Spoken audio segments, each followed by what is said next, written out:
कहानी की शुरुआत होती है एक छोटे से पहाड़ी गांव से जिसका नाम था सपनपुर। इस गांव के पास एक बहुत पुराना हॉस्टल था जिसे सब भूतिया हॉस्टल कहते थे। कहते हैं कि रात के समय वहां डरावनी चीजें होती थी।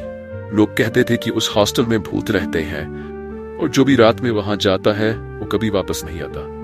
लेकिन मुनिया नाम की एक लड़की जो उसी गांव में रहती थी इन सब बातों पर यकीन नहीं करती थी।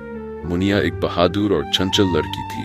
वह डरने के बजाय हर चीज को जांचना पसंद करती थी। मुनिया की जिज्ञासा गांव के बच्चों में हमेशा उस भूतिया हॉस्टल की बातें होती रहती थी। एक दिन मुनिया ने सुना कि गांव के कुछ लड़कों ने शर्त लगाई है कि जो भी उस हॉस्टल में रात बिताएगा वो गांव का सबसे बड़ा बहादुर कहलाएगा। लड़के आपस में बातें कर रहे थे। कोई भी वहां नहीं जा सकता। वो जगह सच में भूतों से भरी हुई है। मुनिया ने यह सुना और मुस्कुराई। उसने ठान लिया कि वह इस हॉस्टल में एक रात बिताएगी और साबित करेगी कि भूतों का कोई अस्तित्व नहीं होता। उसने अपनी सबसे अच्छी दोस्त पिंकी से कहा, मैंने फैसला कर लिया है, मैं उस भूतिया हॉस्टल में जाऊंगी और एक रात वहां बिताकर लौटूंगी। पिंकी ने हैरान होकर कहा, क्या तुम पागल हो गई हो? वहां भूत है। सब कहते हैं कि जो भी वहां जाता है वो वापस नहीं आता। मुनिया ने मजाक में कहा, अगर भूत हैं तो मैं उनसे मिलकर वापस आऊंगी और अगर नहीं है तो हम सबको यह साबित कर दूंगी कि डरना बेवकूफी है। अगले दिन रात होते ही मुनिया हॉस्टल की तरफ चल पड़ी।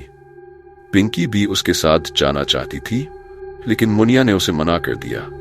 तू मत आ पिंकी, अगर तुझे सच में डर लगता है तो घर में रह और इंतजार कर, मैं सुबह आ जाऊंगी। हॉस्टल एक सुनसान जगह पर था। अंधेरा घिर चुका था और मुनिया अकेली उस बड़ी सी इमारत के पास पहुंची। उसकी छत पर पेड़ पौधे उगाए थे, खिड़कियों के कांच टूटे हुए थे और दीवारों पर जाले लगे थे।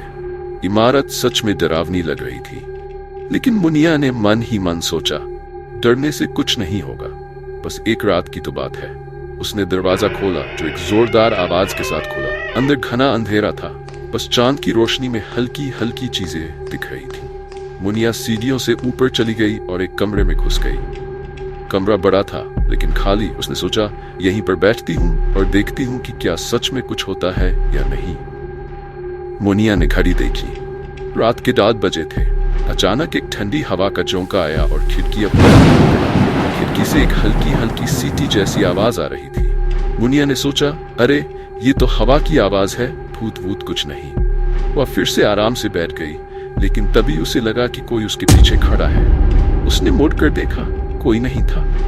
मुनिया ने खुद को समझाया, डरने की कोई बात नहीं, ये सब मेरे दिमाग की उपज है। लेकिन मुनिया के पास अंधेरे में बैठने के अलावा कोई चारा नहीं था। फिर अचानक कमरे की दीवार से एक पुराना फोटो गिर गया। इस बार मुनिया थोड़ा चौंकी लेकिन उसने ठान लिया था कि वह डरने वाली नहीं थी। मुनिया ने मजाक में खुद से कहा, अगर ये भूत हैं तो उन्हें अच्छा सा संगीत सुनाना चाहिए। इतना डरावना माहौल तो मेरे बस की बात नहीं है। जैसे ही उसने ये कहा, अचानक कमरे के एक कोने से हंसी की आवाज आई। मुनिया चौंक गई। उसने ध्यान से सुना। हंसी की आवाज धीरे धीरे तेज होती जा रही थी। फिर अचानक सामने दीवार पर 3-4 धुंधली आकृतियां प्रकट हुई। ये सच में भूत थे, लेकिन ये भूत डरावने नहीं लग रहे थे, बल्कि वे तो आपस में हंस रहे थे जैसे कोई मजाक चल रहा हो। एक भूत ने मुनिया को देखा और हंसते हुए कहा, अरे ये देखो, इंसान, और वो भी अकेली आई है। दूसरा भूत बोला, इसने तो हमारी रात बना दी, अब तो इसे हमारे साथ मस्ती करनी पड़ेगी। मुनिया ने थोड़ी हिम्मत जुटाई और कहा, तुम लोग कौन हो और मुझे डराने की कोशिश मत करना, मैं डरने वाली नहीं हूँ। पहला भूत हंसकर बोला, डराने? अरे हम तो खुद मस्ती करने वाले भूत हैं। हम डराने में यकीन नहीं रखते। हम तो सिर्फ यहाँ रहने आए हैं क्योंकि इंसान हमें कभी चैन से रहने नहीं देता। दूसरा भूत बोला, हमारा हॉस्टल एकदम बढ़िया था जब तक इंसान इसे छोड़कर नहीं चला गया, तब से हम यहाँ आकर अपना समय बिताते हैं। मुनिया अब थोड़ा कम डरी हुई थी। उसने